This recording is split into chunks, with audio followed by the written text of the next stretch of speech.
What's going on, guys? I'm Tyler, and this is Logan, and we are the End Times Media. And today we bring to you, is this our second movie review? Yeah, our second new movie review of all time. The first one was Candyman, and I wish Well, I guess my memory Halloween Kills regressed as that. well, but that was part of a different... Yeah, that doesn't count. Yeah. So we are doing Antlers, and Antlers was released, I think, literally Friday. And we've just seen it today on Halloween, and I gotta say, I knew nothing about this movie going in, except that it was some sort of like horror movie that Guillermo del Toro is producing, and it's directed by this more or less nobody director, and it doesn't have any big names in the acting list, but I knew that Guillermo del Toro is producing it, and that's really all I need to know, because when Guillermo puts his name on I can't say his fucking name, I'm sorry. Guillermo, I don't know, man. Giarmo? Jarmo? I don't know. Germo. When he puts his name on a movie, it's probably at least worth your time. I don't Just call him G. De Niro. I don't think he's ever produced anything, to my knowledge, that I didn't at least enjoy. So I knew that going into this movie, it's going to be something unique, it's going to be something interesting, and I'm probably going to at least walk away saying it was a good time. And I gotta say, those expectations were blown out of the water. Yeah. I can best describe this movie in 2 words. Holy shit. Seriously, this movie... Yeah. If you want to be completely destroyed mentally, physically, psychologically, and spiritually, this movie will do that. And I know mentally and psychologically are the same thing, but fuck you, this is my video. This movie kind of tries to do every element of horror, and for the most part, I would say it succeeds in all of them. If you are afraid of the more supernatural, this movie is for you. If your fear is more morbid, there's plenty of that.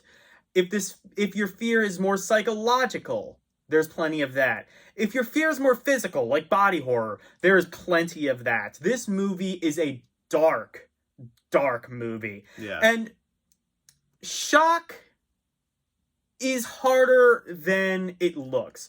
And that is evidenced by the amount of people who have tried to do it and failed.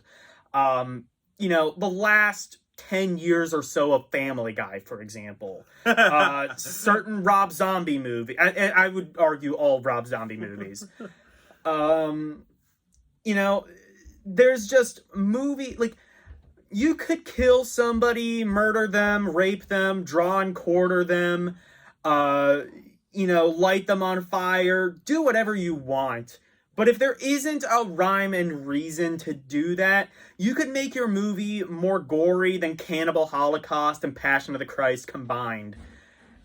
And unless you have a point, it doesn't work.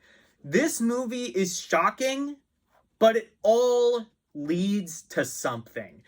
Yeah. We're not going to get into spoilers in this video, but I would highly recommend watching the movie before watching this review. So I'm just going to summarize my general thoughts, and then we'll go on with the video. Yeah.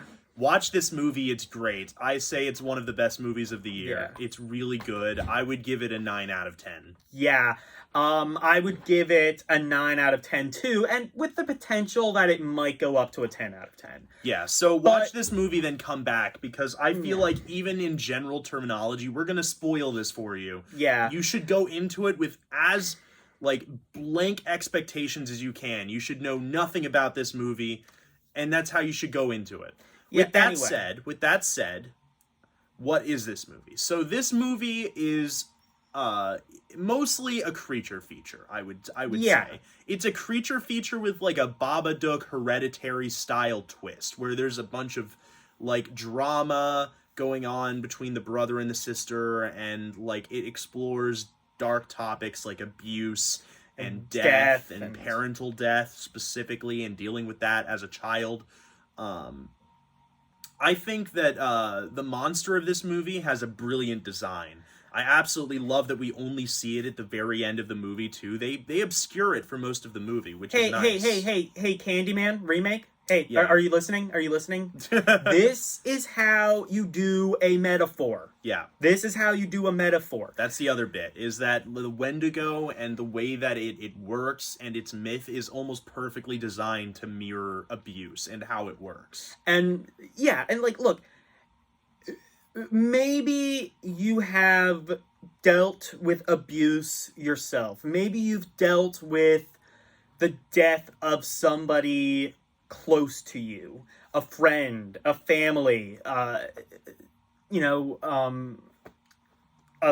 close, like, guardian.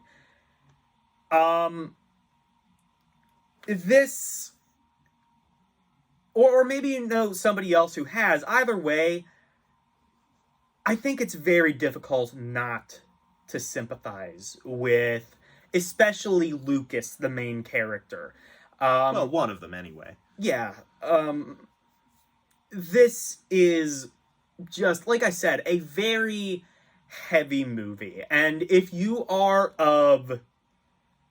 if you are not okay with that, if the movie does not sound like it's your thing so far, you've already given up on the movie. But if you've stuck it out this long, please check out the movie. It is fantastic. Definitely if you are able to mentally overcome things like that, this movie is right up your alley. It's just so good and so well done. Topics like that, obviously, you really need to tread lightly because, you know, not only do you risk offending people, but you risk missing the entire point of your message. This movie gets that across, I would say, perfectly. Yeah. And that's all you could really ask for. Yeah, and I think that's a good stopping point. So, have you seen Antlers? What do you think about it? Let us know in the comments section below. And without further ado, we bid you... End times, yo do. Bye, guys.